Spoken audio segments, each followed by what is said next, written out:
이제 말씀을 보겠습니다. 지금 예수님께서는 십자가에 돌아가시기 전날 밤 제자들과 함께 다락방에서 있습니다.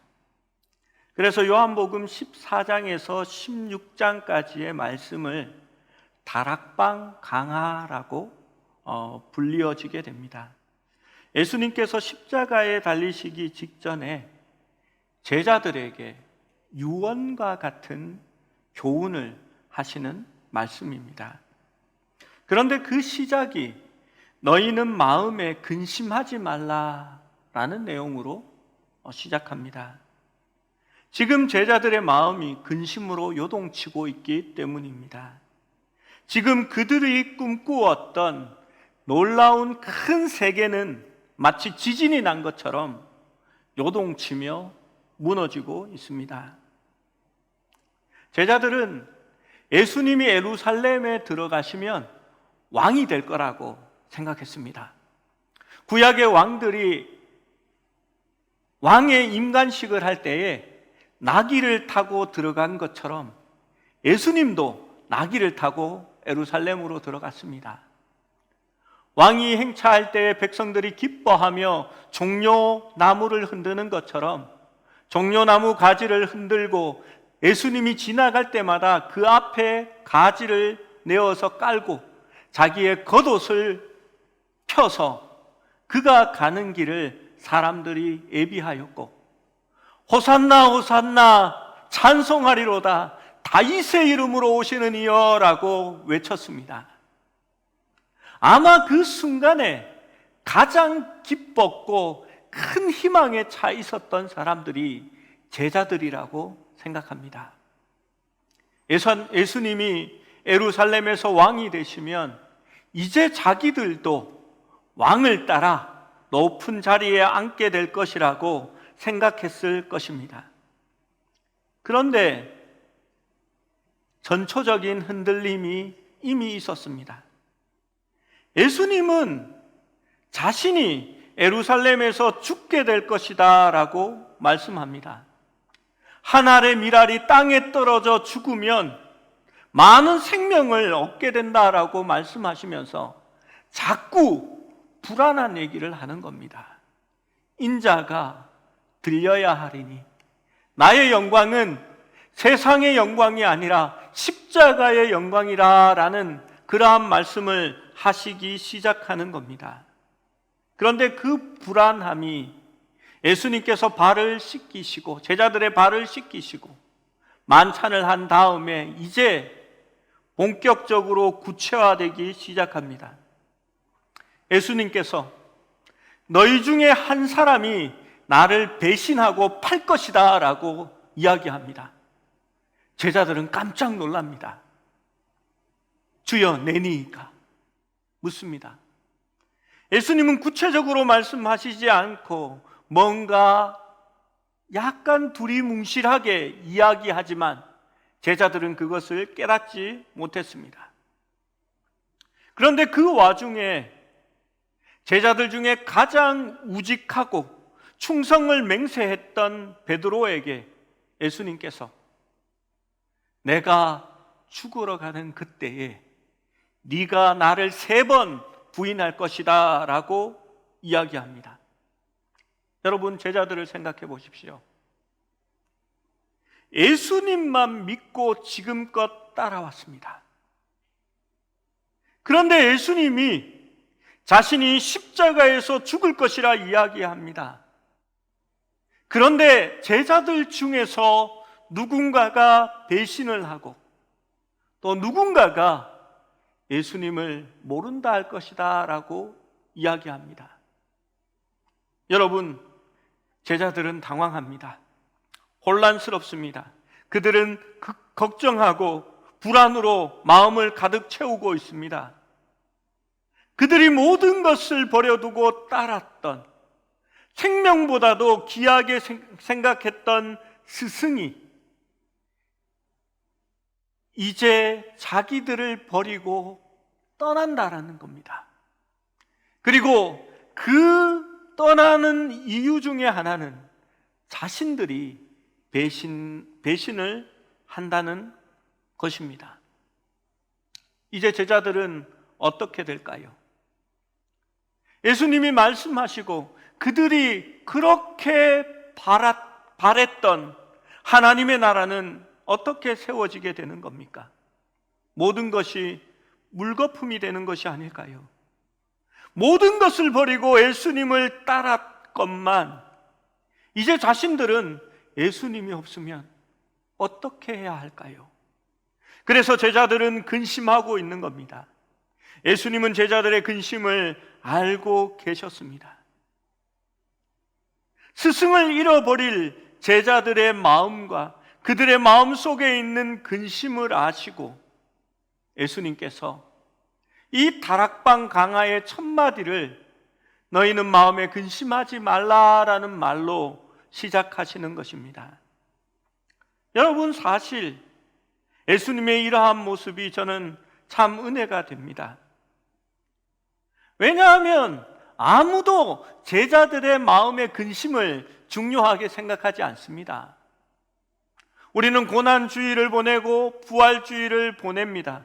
그리고 예수님의 발 씻음에 이르게 되면 성경 말씀을 통해서도 우리의 초점은 모두 예수님께 가 있습니다. 그분이 어떻게 고난받으시고 어떻게 핍박당하며 어떻게 매맞으며 세상의 모든 모욕과 굴욕을 짊어지시고 저주의 십자가에서 어떻게 죽는지에 대하여만 관심이 가 있습니다. 여러분, 사람이라면 다 그럴 수밖에 없지 않을까요? 저는 토요일 날 밤을 새기가 일수입니다. 어제도 새벽 1시까지 설교 말씀을 붙들고 있다가 소파에서 잠깐만 눈 붙여야지 하다가 일어나니까 5시더라고요. 아이고, 빨리 마무리해야지 하고 생각들을 막 정리해서 옵니다. 그리고 2부 예배 설교를 마치고 나면요, 막 잠이 쏟아집니다. 집에 가면요, 만사가 귀찮습니다. 아이들이 아빠 있잖아요 뭐 이런 얘기를 하면 아빠 피곤해 라는 말로 대신해 버립니다. 주일은 주중 행사가 있는 날입니다. 쓰레기 분리수거. 저는 주일날 열애입니다. 저희 집 아이들이 그것을 다 정리해서 지네들이 그것을 버리러 갑니다. 평상시 같으면 아빠 같이 가요 할 텐데 아이들이 말이 없습니다. 왜냐하면요, 아빠 피곤해 하는 날이거든요. 여러분, 우리는 조금만 지치고 힘이 들면요, 다른 것에 관심이 없어집니다. 나에게만 초점을 맞추기 마련이지요. 예수님은 이제 죽으셔야 합니다. 그 죽음은 우리가 맞는 죽음과는 상상할 수 없는 차원이 다른 죽음입니다. 그리고 저주의 십자가에 자기의 잘못이 아니라 온 세상의 죄를 짊어지시고 죽으셔야 합니다.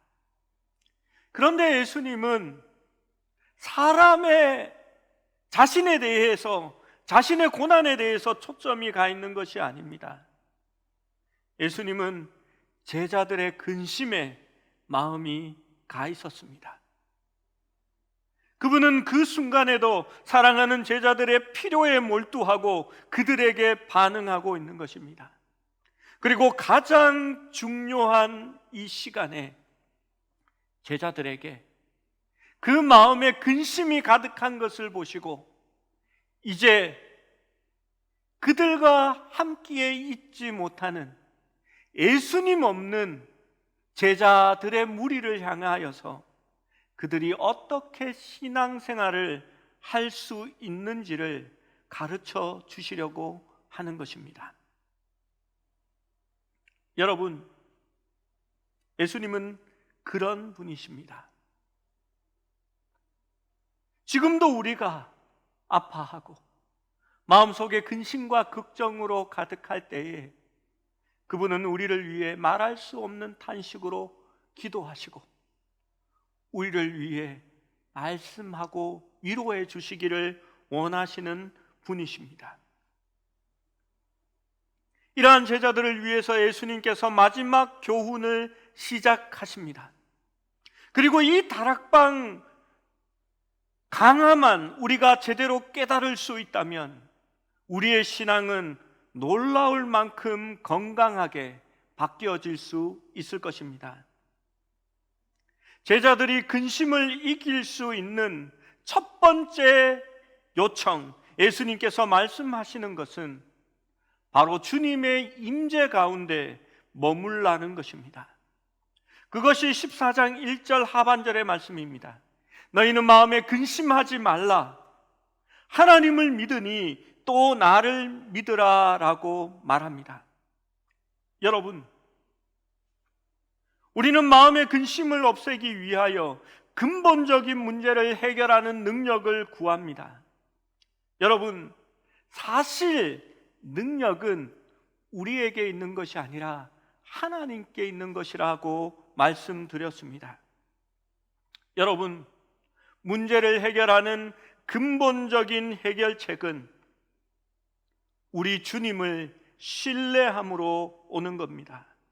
불안하고 평안이 없고 혼란스럽고 초조한 이유는 주님의 임재를 잊어버렸기 때문입니다. 여러분, 제자들이 왜 이토록 근심하고 있습니까? 그들은 마음속에 이제 예수님이 우리와 함께 하지 못한다라고 생각하고 있는 겁니다. 그들은 문제에 몰입했습니다. 주님을 이제 신뢰하지 못하기 때문에 마음에 근심이 찾아온 것입니다.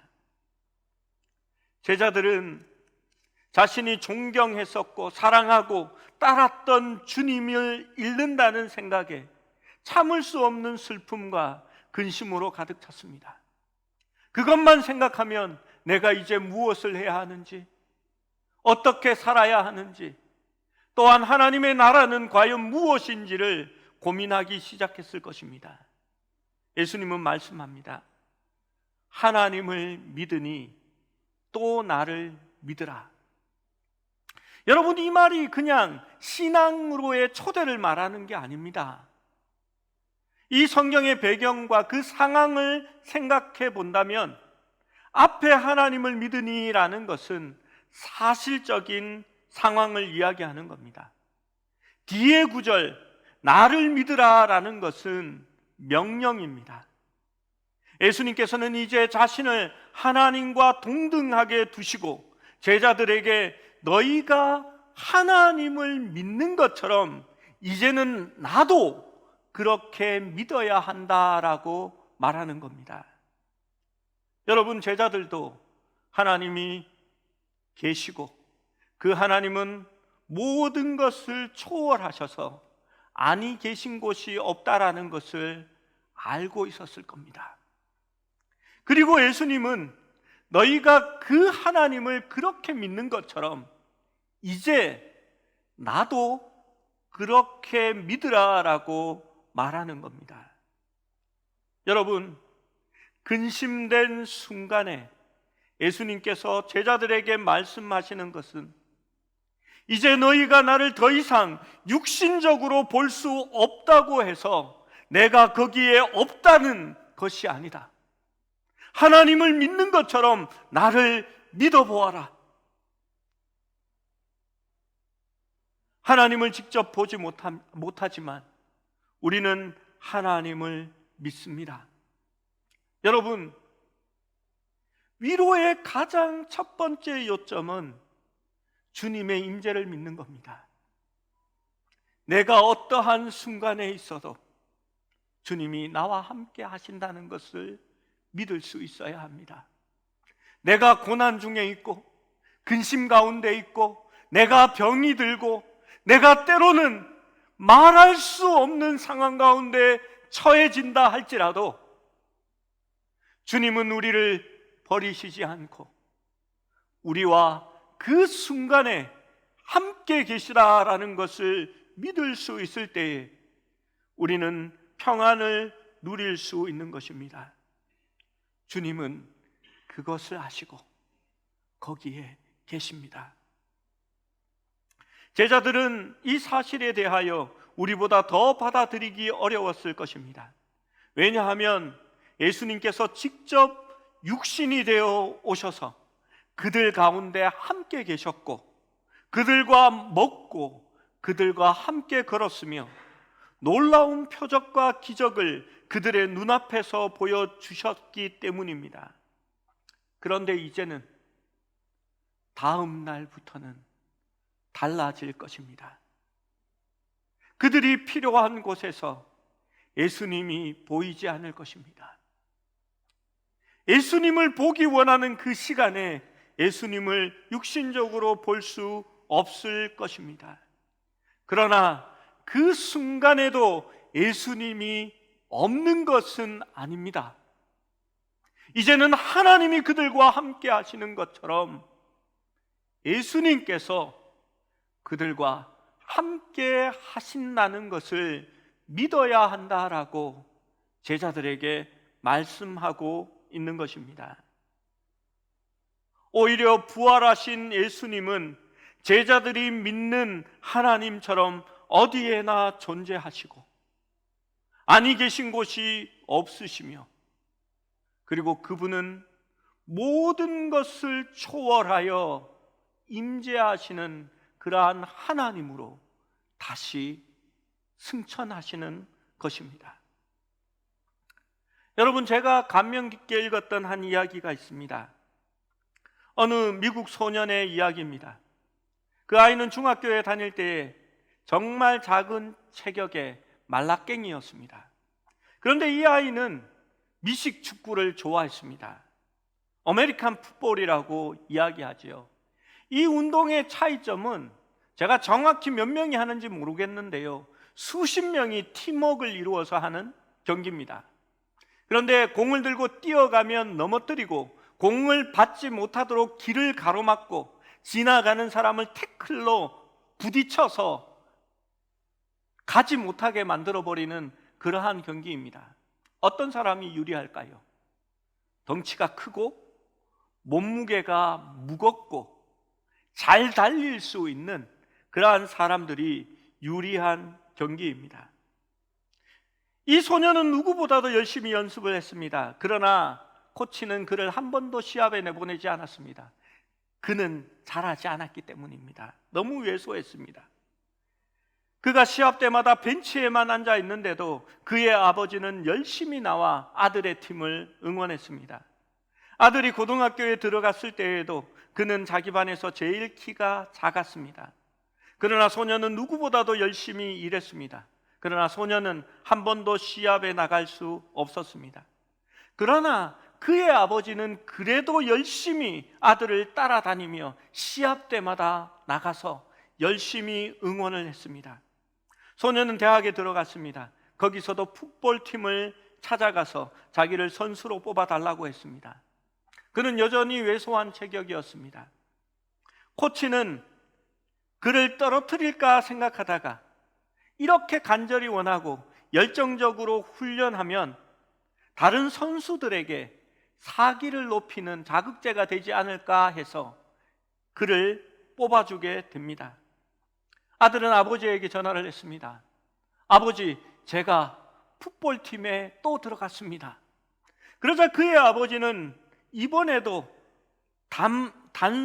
단번에 아들이 시합을 하는 모든 경기의 시즌권을 전부 다 사버렸습니다. 그리고 열심히 아들의 경기가 있는 곳마다 멀리 원정을 따라다니면서 아들을 응원합니다. 그러나 이 아들은 한 번도 시합에 출전하지 못했습니다. 졸업을 앞둔 마지막 시합을 앞두고 있는 그날에 경기장에서 연습을 하고 있을 때에 코치가 이 아들에게 전보 한 장을 전해줍니다. 그 전보에는 이렇게 적혀져 있습니다. 오늘 아침에 그의 아버지가 돌아가셨다라는 내용입니다. 그는 한 번도 빠지지 않았던 연습을 코치에게 말해서 오늘만은 연습을 빠져도 되겠습니까? 라고 물었습니다. 코치는 그의 어깨를 두드리면서 토요일 시합 때까지도 나오지 않아도 된다고 그렇게 이야기해 주었습니다. 토요일 시합 날이 왔습니다. 그 시합은 그의 대학팀이 지고 있었습니다. 3쿼터에 들어가 10점이나 뒤지고 있을 때에 뜻밖의 그가 선수복을 차려입고 코치 앞에 왔습니다. 코치님, 제발 오늘은 제가 뛰게 해 주십시오 라고, 뛰게 해달라고 그렇게 매달리다시피 애원합니다. 처음에는 지고 있는 상황에 내보낼 수 없어서 그랬지만 아버지를 잃었는데 그래도 열심히 훈련했는데 하는 측은한 생각이 들어서 코치는 그를 처음으로 출전시켜 주었습니다. 그 다음에 일어난 상황들을 선수와 코치들은 믿을 수가 없었습니다.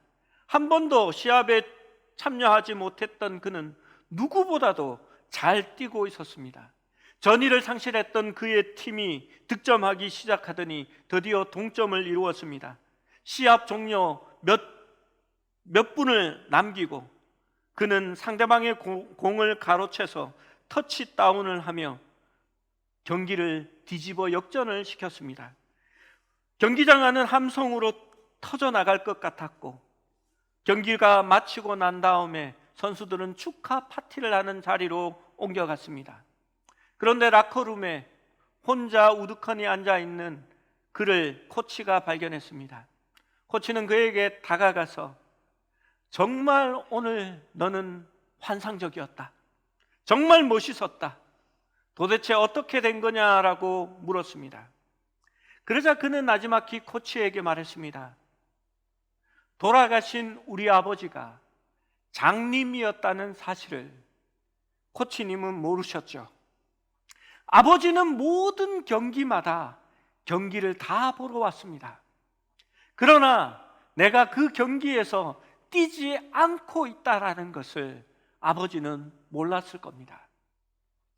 그런데 아버지는 이제 돌아가셨기 때문에 내가 경기하는 모습을 보실 수 있게 된 겁니다. 그래서 난 내가 잘 할 수 있다라는 것을 아버지에게 보여드리고 싶었습니다 라고 이야기했습니다. 여러분, 제가 왜 이 이야기를 하는지 아시겠지요? 물론 우리 예수님이 앞을 보지 못하는 아버지와 같다라고 말하려는 것은 아닙니다. 육신으로는 제자들을 이제 떠나가지만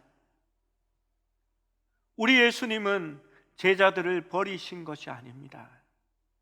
제자들을 사랑하여서 이제 매 순간 삶의 순간을 예수님께서 함께 하실 것이고 그들을 보실 것이기 때문입니다. 사랑하는 여러분, 그렇습니다. 예수님은 말씀합니다. 마음에 근심하지 말라. 하나님을 믿으니 또 나를 믿으라. 그 말은 믿음으로의 초청을 말하는 것이 아니라 내가 너희와 함께 하고 있다라는 그 하나님의 임재, 주님에 대한 신뢰 가운데서 머물러 있으라라고 말하는 겁니다. 그럴 때야만이 근심을 이길 수 있기 때문입니다. 시편 139편 7절에서 10절은 주님의 임재를 잘 노래합니다. 우리 그 말씀을 같이 한번 읽어보겠습니다. 시작. 내가 주의 영을 떠나 어디로 가며 주의 앞에서 어디로 피하리이까? 내가 하늘에 올라갈지라도 거기 계시며 스올에 내 자리를 펼지라도 거기 계시니이다. 내가 새벽 날개를 치며 바다 끝에 가서 거주할지라도 거기서도 주의 손이 나를 인도하시며 주의 오른손이 나를 붙드시리이다. 아멘. 여러분, 그렇습니다. 우리가 아무리 어려운 지경에 처하고 정말 나쁜 장소에 가게 된다 할지라도 주님은 거기서도 함께 계시는 겁니다.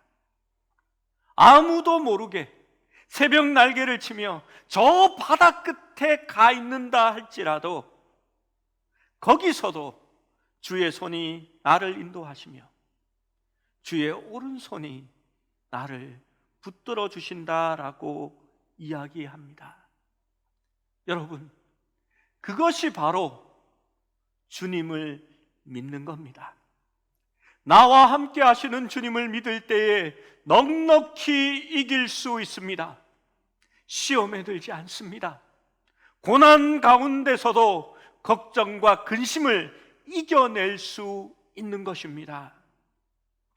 여러분, 우리는 자주 주님의 임재를 놓칩니다.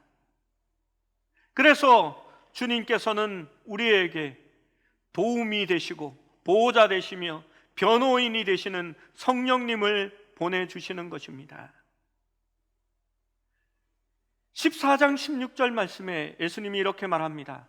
내가 아버지께 구하겠으니 그가 또 다른 보혜사를 너희에게 주사 내가 너희를 도와주었던 것처럼 또 다른 너희를 돕는 보혜사를 너희에게 보내어 영원토록 너희와 함께 있게 하리니 라고 말씀하는 겁니다. 주님께서 하늘로 올라가시지만 우리를 버리신 게 아니라 우리 가운데 영원토록 함께하는 성령님을 보내주신다라고 말합니다. 그리고 그 성령님께서 무엇을 하시는지 요한복음 14장 25절 26절 말씀에 적혀져 있습니다. 함께 읽어봅니다. 시작. 내가 아직 너희와 함께 있어서 이 말을 너희에게 하였거니와 보혜사 곧 아버지께서 내 이름으로 보내실 성령 그가 너희에게 모든 것을 가르치고 내가 너희에게 말한 모든 것을 생각나게 하리라. 아멘. 내가 아직 너희와 함께 있어서 이 말을 한다라고 말합니다. 지금은 내가 너희와 함께 있습니다. 그런데 내가 가면 보혜사 성령이 올 것인데 그 성령께서 내가 너희에게 말한 모든 것을 생각나게 하시고 또한 그 모든 것을 가르쳐 주시리라 라고 말합니다. 여러분, 성령이 우리에게 오시는 가장 큰 이유, 가장 큰 사역이 무엇일까요? 왜 예수님께서 성령을 우리에게 보내주셨을까요?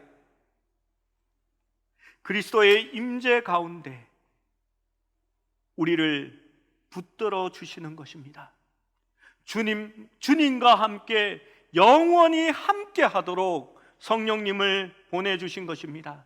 주의 임재에서 벗어나지 않도록 우리를 보호하시고 끊임없이 말할 수 없는 탄식으로 기도하시며 그리스도를 생각나게 하시고 그의 말씀을 떠올려 주시며 그의 말씀을 또한 우리에게 가르쳐 주시는 것입니다. 그것이 바로 우리 성령님이 우리에게 하시는 사역입니다. 여러분, 오늘날 많은 교회에서 성령의 사역을 오해합니다.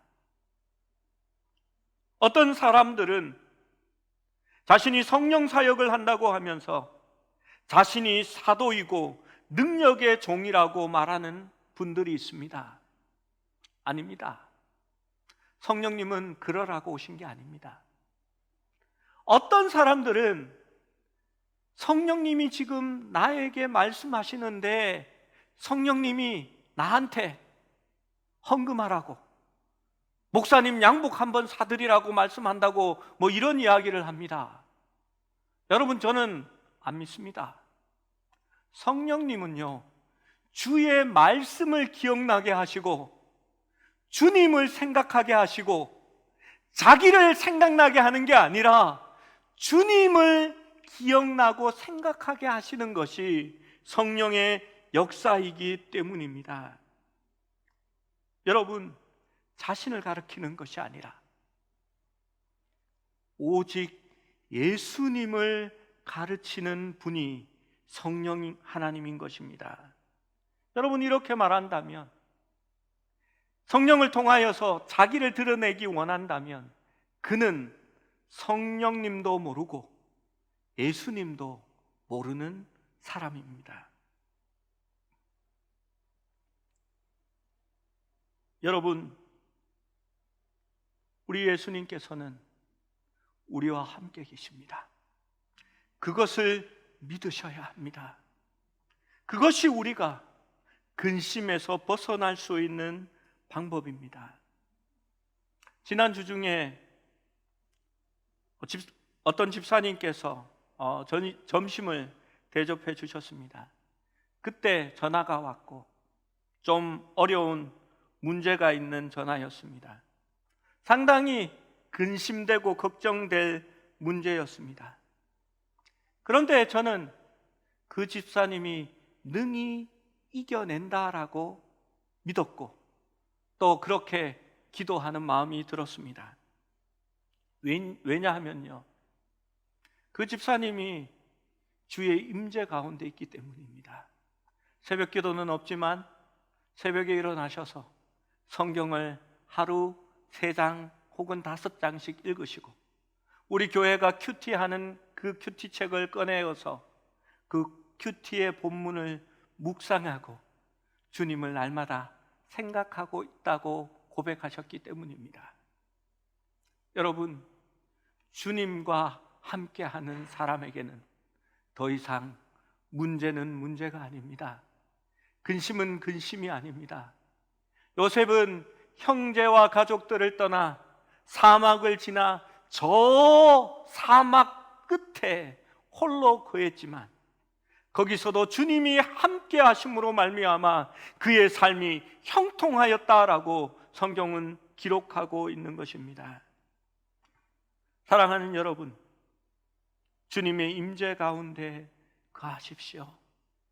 그것이 예수님께서 제자들에게 가장 먼저 요청하신 첫 마디였습니다.